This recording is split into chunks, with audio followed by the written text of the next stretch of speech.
우리가 1, 2, 3이라고 하는 숫자를 잘 알고 있습니다. 그 숫자는 우리 사람에 의하여 어떤 상징성을 가지게 됩니다. 1 하면 좋은 것, 또 여러 가지가 있습니다. 3 하면 완전수가 되고 4 하면 죽음을 나타내는 수, 그리고 7 이런 것은 행운의 숫자라고 우리가 상징성을 가지게 됩니다.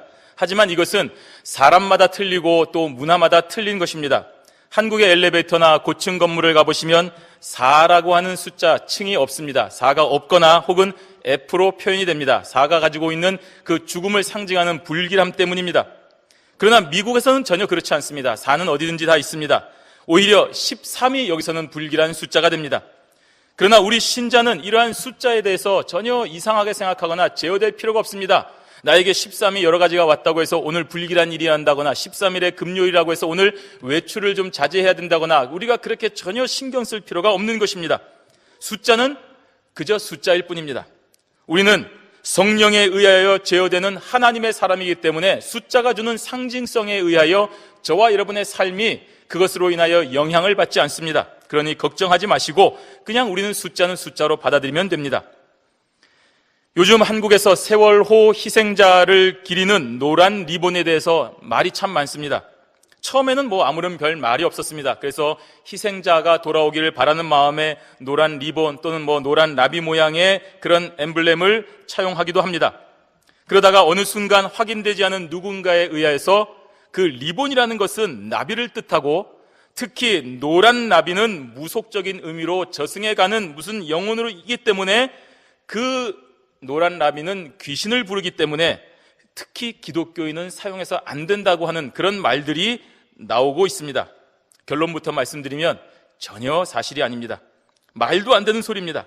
첫째는 그것이 사실이 아니기 때문입니다. 그리고 설사 그러한 의미가 실제로 사용하는 사람이 있고 사실이라고 하더라도 그것이 예수 믿고 성령 받은 저와 여러분들의 삶을 전혀 미혹해 하지 못한다는 사실입니다. 만약에 우리가 노란 리본을 또는 노란 나비로 인해서 우리의 삶이 영향을 받고 우리의 영혼이 문제가 생긴다고 한다면 우리에게 문제가 있는 것이 아니라 성부 하나님, 성자 예수님, 성령 하나님이 노란 나비로 우리의 영혼을 미혹해 하려는 사탄의 괴계에서 저와 여러분들을 보호하지 못하는 아주 무능한 신이 될 뿐입니다. 따라서 우리가 노란 리본 수천 개를 우리 집에 둘러싸든지 또는 살았든지 죽었든지 모형이든지 간에 하여튼 노란 리본, 살아있는 노란 리본으로 저를 24시간 둘러싼다 하더라도 제 영혼에는 아무런 문제가 없습니다. 어쩌면 피부에 트러블이 생기거나 호흡기에 문제가 생겨서 알러지가 있을지는 모르겠지만 어쨌든 그것이 제 영혼을 미혹해 한 데는 아무런 문제가 없다는 사실입니다. 이 문제에 대하여 제가 이렇게 설명을 드릴 필요도 없지만 오늘 본문에서 나오는 상징적인 숫자를 말씀드리면서 함께 이러한 말씀을 드리는 것입니다. 혹시라도 주위에서 여러분 또 떠드는 소리나 그런 이야기에 전혀 미혹되지 마시기를 바랍니다. 처음에 숫자가 상징성을 가진다고 말씀을 드렸습니다. 특히 성경에 나오는 숫자는 더더욱이 그런 상징성을 가지는 경우가 많습니다. 그 중에서도 가장 알려진 숫자는 오늘 본문 바로 앞에 나오는 14만 4천이라는 그 숫자입니다. 이단들은 이러한 숫자를 자신의 마음대로 해석하고 적용해서 사람들을 미혹시키고 있습니다. 오늘 성경에 14만 4천 명이 구원을 받는다고 했으니 실제로 하나님께서 구원하시는 숫자는 정확하게 14만 4천 명이다 라고 생각을 합니다. 오늘 4절을 한번 보시겠습니다. 요한계시록 7장 4절에 보시면 이스라엘 자손의 각 지파 중에서 인맞은 자들이 14만 4천이니 성경 말씀에 분명히 인맞은 자, 구원받은 자들이 14만 4천 명이라고 기록되어 있습니다.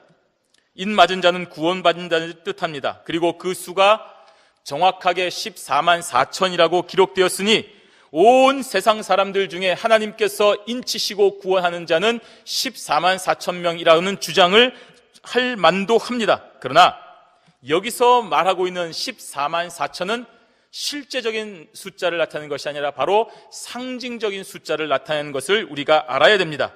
그래서 우리가 14만 4천이라고 할 때 여러 가지 해석이 가능합니다. 대표적인 해석으로는 구약의 백성들이 12지파가 있지 않습니까? 그 12지파, 그리고 그 지파가 완성되는 신약의 12지파, 그래서 12와 12를 곱하면 144가 됩니다. 그리고 그 144에 당시 유대인들이 무한한 수를 상징하는 천을 곱해서 14만 4천 명이다, 이렇게 해석을 합니다. 한편 일리는 있지만 그러나 이것도 확실하지는 않습니다.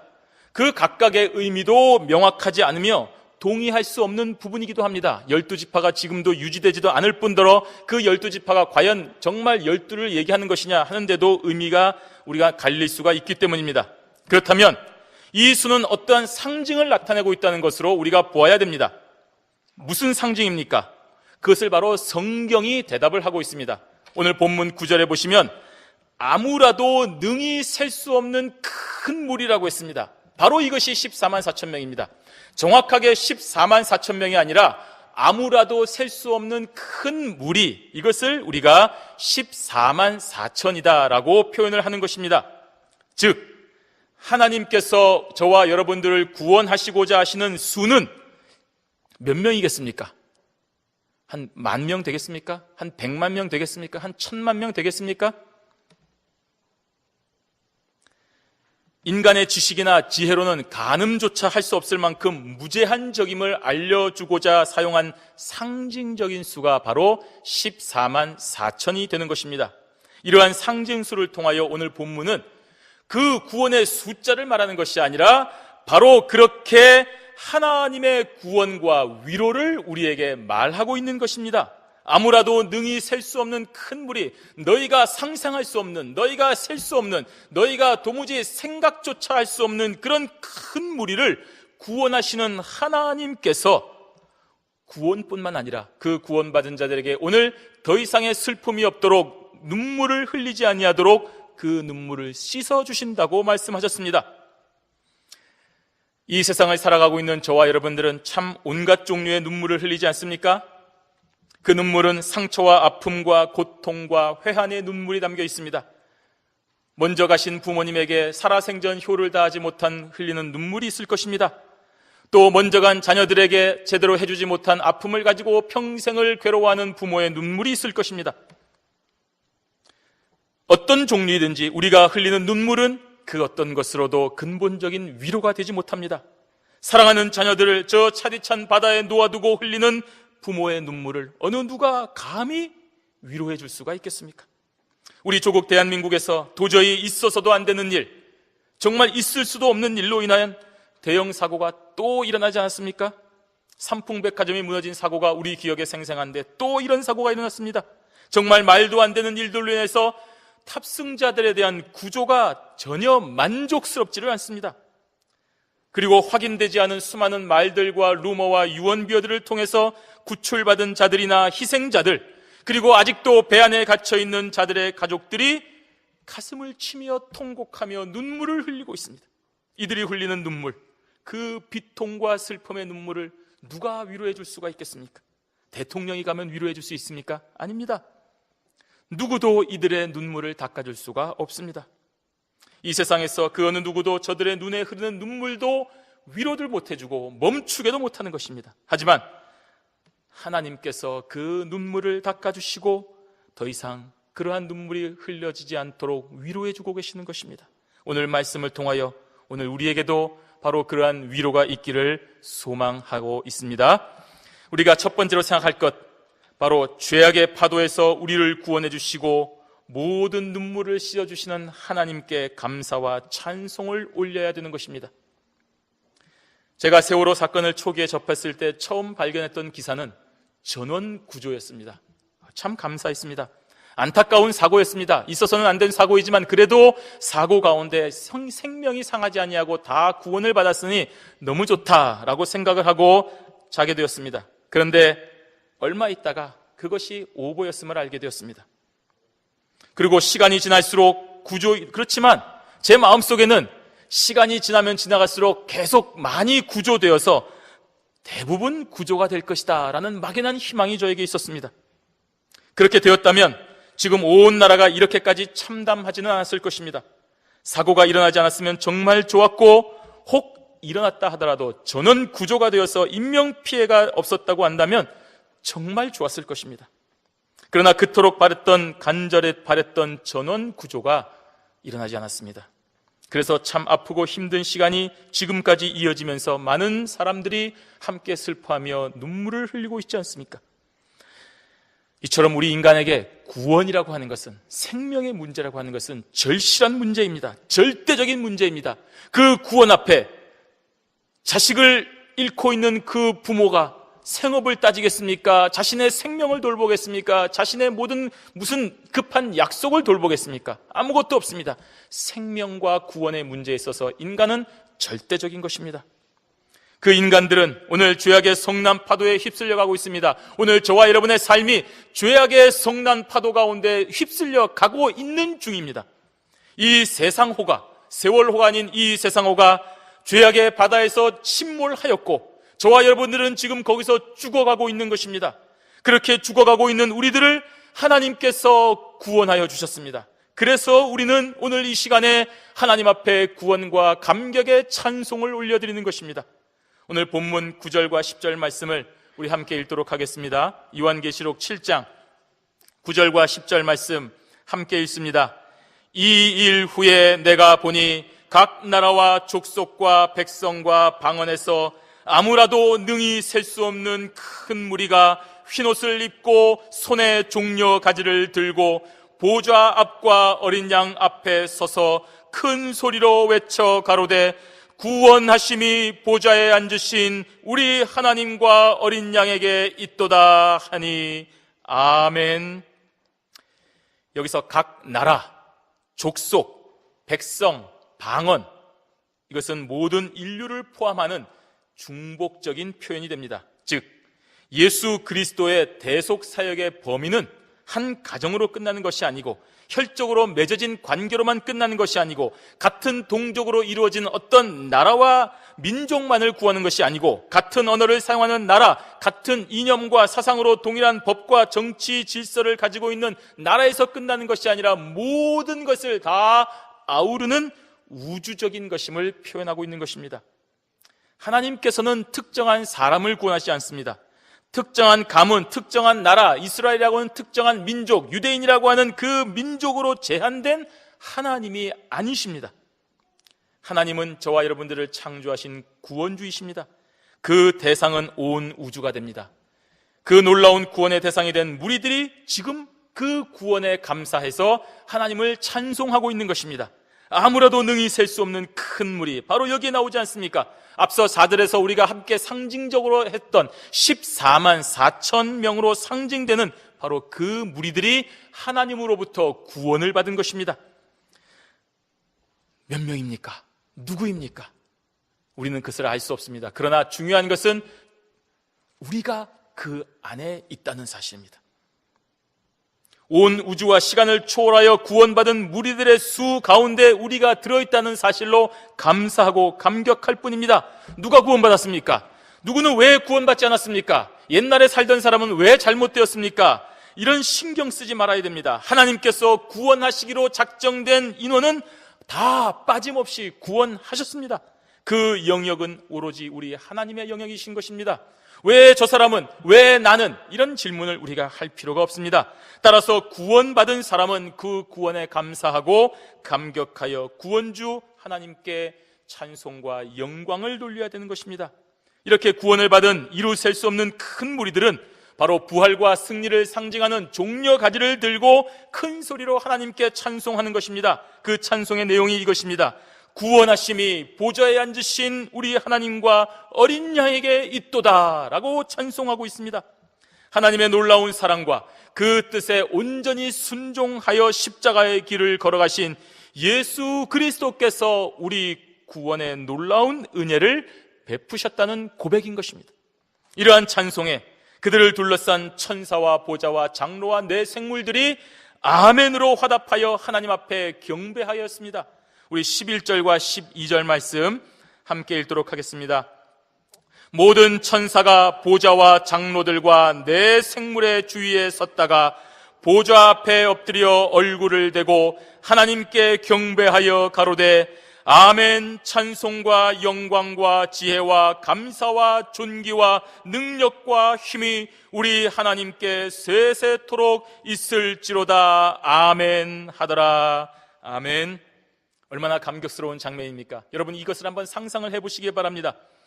하나님께 구원을 받은 자들이, 구원받은 무리들이 이루 셀 수 없는 큰 무리들입니다. 좌로나 우로나 동서남북 어디를 봐도 정말로 끝이 보이지 않는 큰 무리들이 흰옷을 입고 그 가운데 저와 여러분들이 있는 것입니다. 그리고 천사와 보좌와 장로들과 네 생물들이 우리를 둘러싸고 있습니다. 여러분, 이 세상에 누가 우리를 둘러싸고 있습니까? 저와 여러분들을 지금 누가 둘러싸고 있습니까? 이 세상에서 역사가 시작되는 동안에 앞으로도 영원토록 신자를 둘러싸고 있는 자들은 악한들입니다. 핍박자들입니다. 불의한 자들입니다. 교활한 자들입니다. 우리의 영혼을 탐내는 자들입니다. 우리는 이 세상에 사는 동안 그들에게 둘러싸여 있었습니다. 그런데 신자들은 복음 때문이었습니다. 복음 때문에 저들에게 그 둘러싸여 웃음거리가 되고 조롱거리가 되었습니다. 원형 경기장에서 이 예수 믿는 사람들이 예수 믿는 것으로 인해서 핍박과 고통과 화형을 당할 때에 수많은 사람들이 우리를 둘러싸고 손가락질하고 웃음하고 조롱하였습니다. 이렇게 신자들은 어디를 가든지 항상 악한 자들에게 둘러싸여 역사의 조롱거리만 되었습니다. 그런데 지금은 그렇지 않지 않습니까? 수많은 천사와 보좌와 장로들과 영물들에게 둘러싸여 환호를 받고 있습니다. 이 세상에서는 복음을 외치고 하나님을 찬송하였을 때 돌아온 것은 손가락질이요 침뱉음이요 조롱이요 야유였는데 이제는 어떤 것이 돌아오고 있습니까? 아멘! 찬송과 영광과 지혜와 감사와 존귀와 능력과 힘이 우리 하나님께 세세토록 있습니다. 아멘이라고 하는 놀라운 화답이 우리에게 들려오고 있는 것입니다. 저와 여러분이 이 감격적인 자리에 있지 않습니까? 여러분, 2002년도에 우리 조국 대한민국이 4강이라고 하는 지금도 믿을 수 없는 놀라운 일이 있을 때 온 국민들이 환호하고 난리가 났습니다. 외신들이 그것을 보도하고 난리가 났습니다. 그 감격의 목소리를 외친 것이 지금도 기억에 생생한데 이루 셀 수 없는 큰 무리들이 앞으로 옆으로 뒤로 돌아봐도 끝이 보이지 않고 흰옷을 입은 무리들이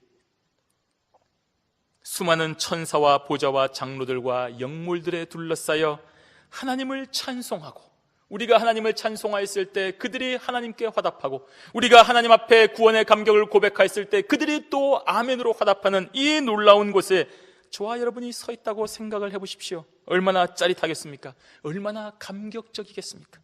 하나님의 구원을 찬양하며 모든 영물들이 화답하는 바로 그 자리에 저와 여러분이 반드시 필연적으로 서게 된다는 사실을 기억하시고, 오늘도 최선을 다하여 우리를 둘러싼 여러 가지 상황 속에서도 예수 복음만을 전하는 주어진 사명 감당하시는 여러분들이 되시기를 바랍니다.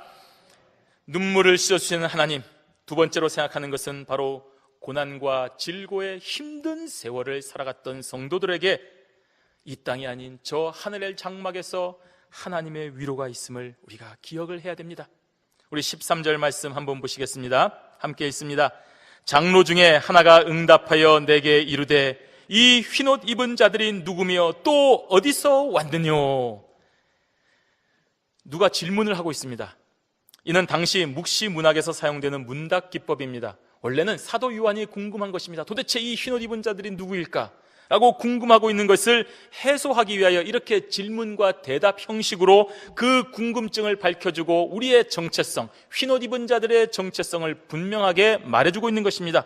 그에 대하여 대답이 나옵니다. 14절 말씀 함께 읽습니다.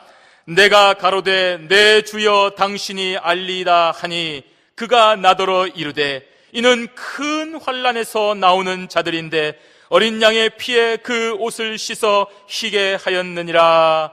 아멘.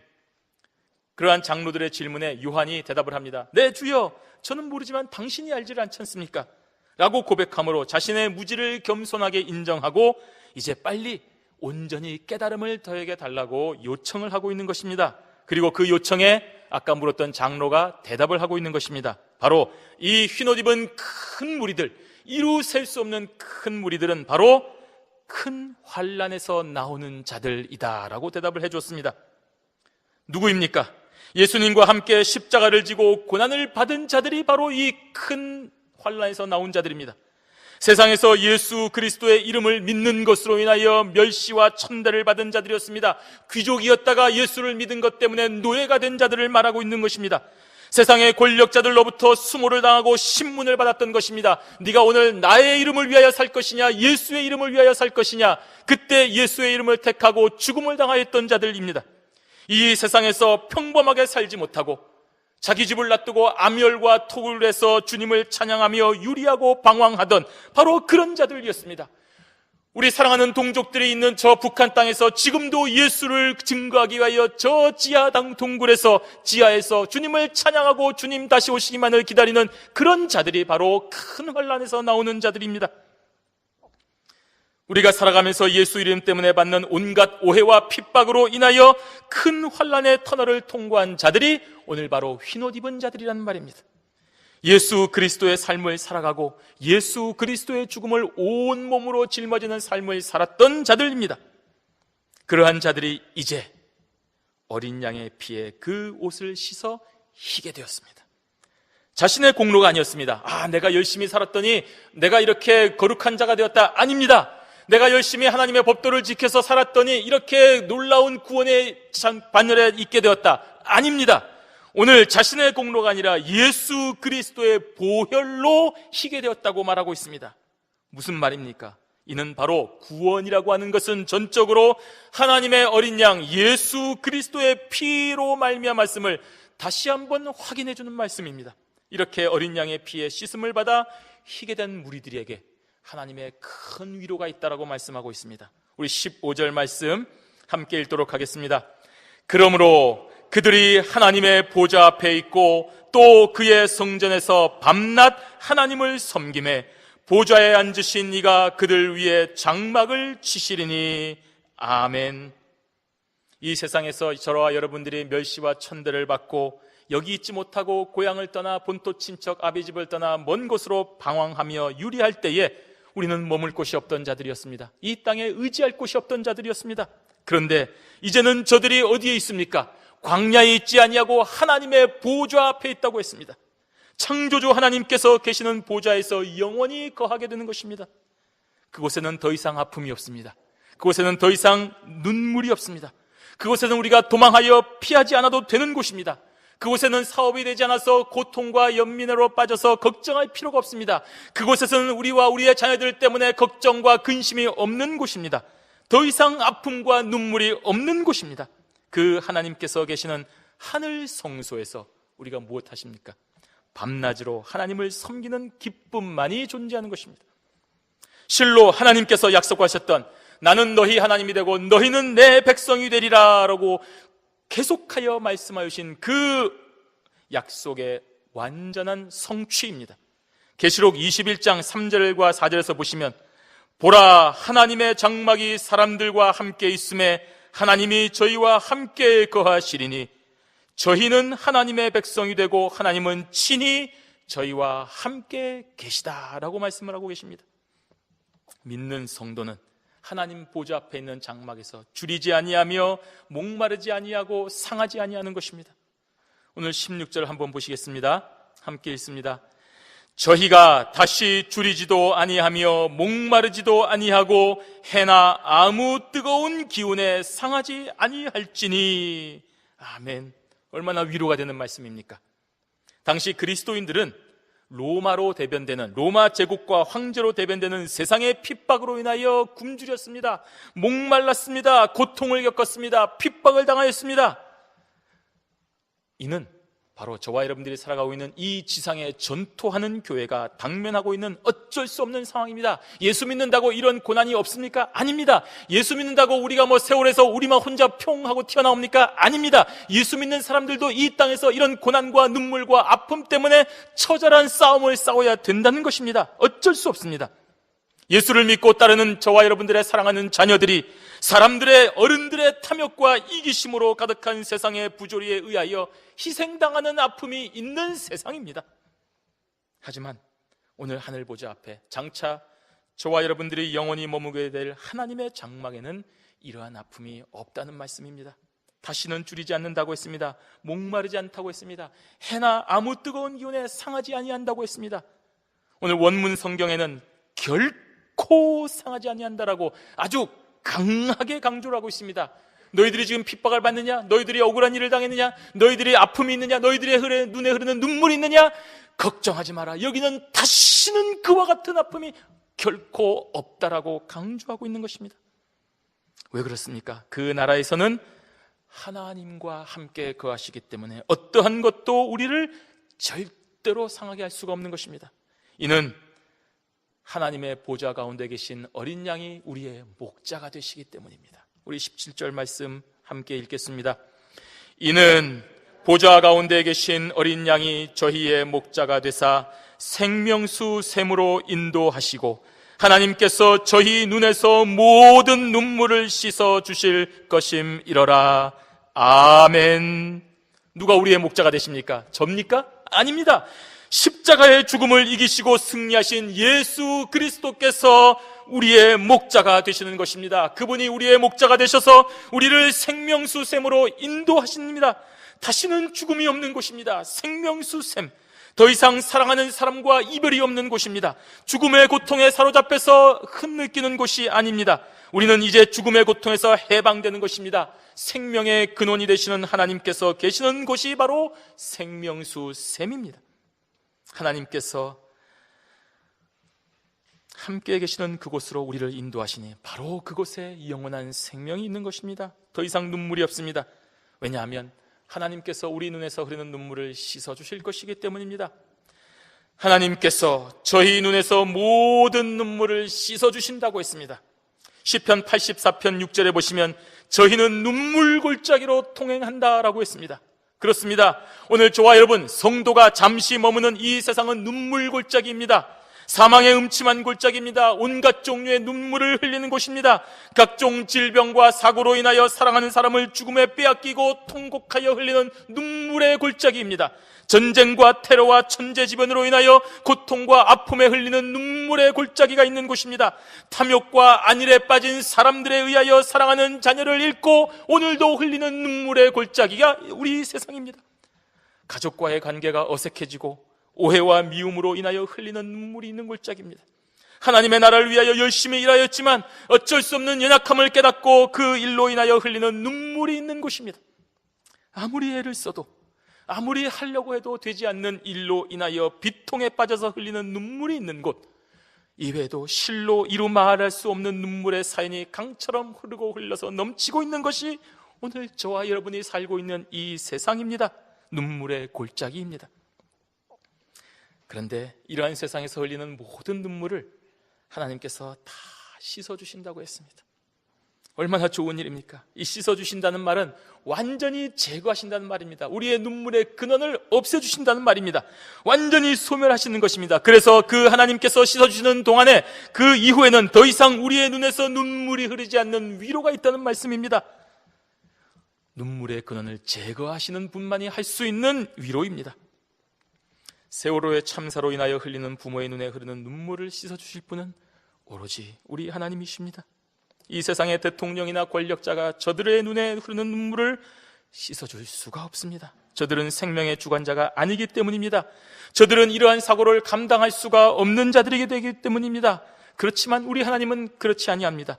비록 죄악의 성난 파도와 눈물의 골짜기에서 오늘도 침몰하는 가운데 살아가고 있는 저와 여러분들이지만 이렇게 하나님의 장막에서 그 어떤 눈물도 없이 영생하는 날이 반드시 있다는 것을 믿고 고대하고 소망하며 위로를 받는 성도들이 되시기를 바랍니다.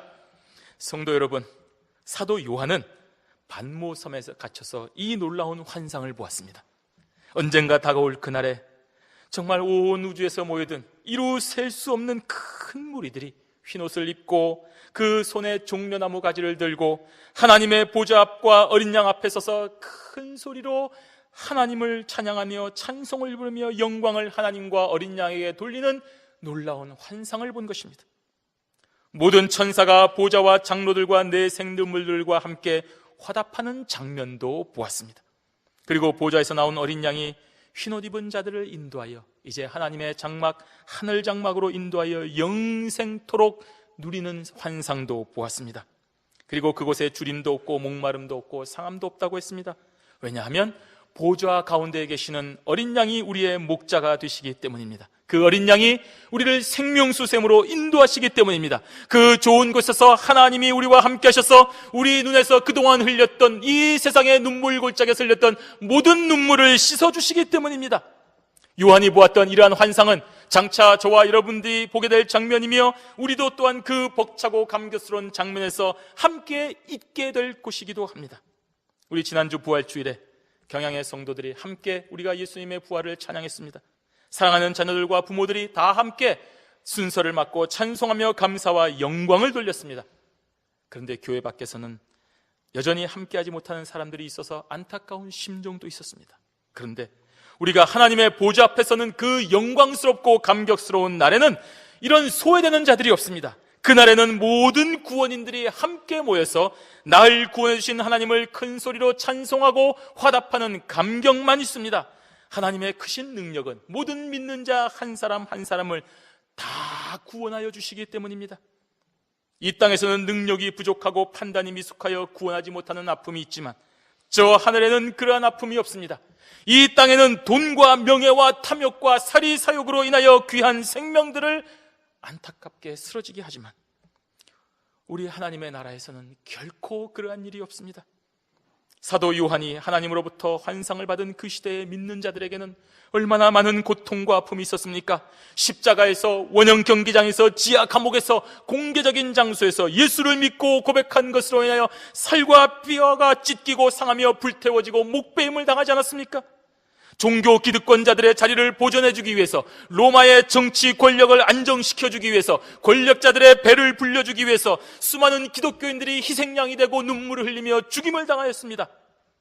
그런데 참 이상하게도 그렇게 죽임을 당한 그 죽음으로 인하여 기독교는 없어져야 되는데 사라지지 아니하고 패배하지 아니하고 승리하였습니다.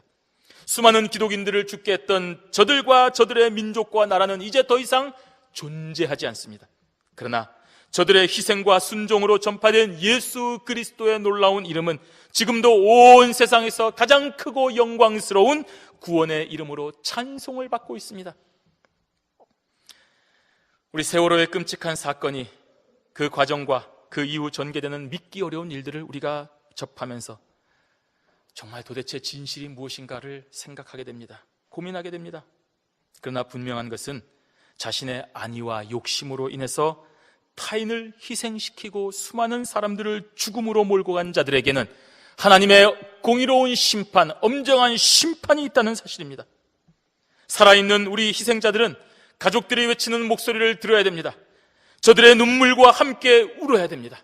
욥기 2장 12절에 그들의 일제히 소리질러 울며 각각 자기의 겉옷을 찢고 하늘을 향하여 티끌을 날려 자기 머리에 뿌리고 7일 7야를 그와 함께 땅에 앉았으나 욥의 곤고함이 심함을 보는 고로 그에게 한 말도 하는 자가 없었다라고 했습니다.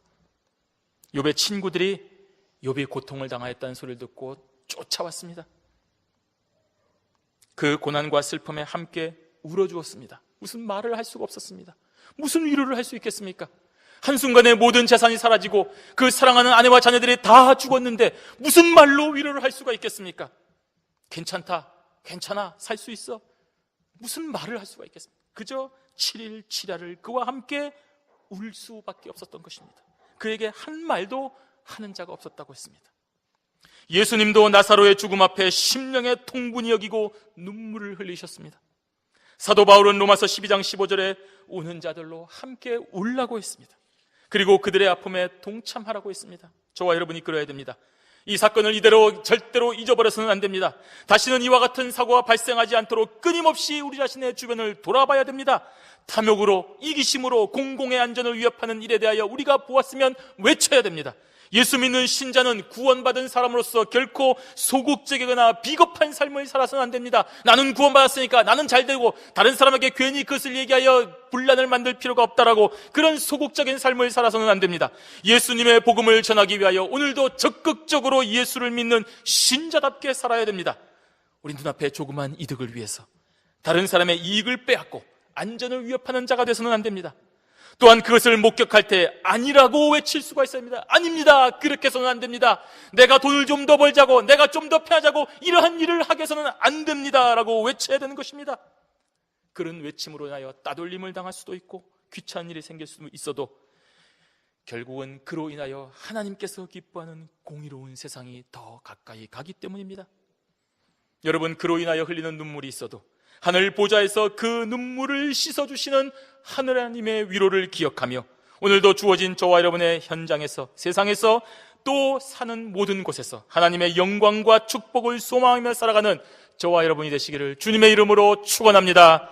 아멘.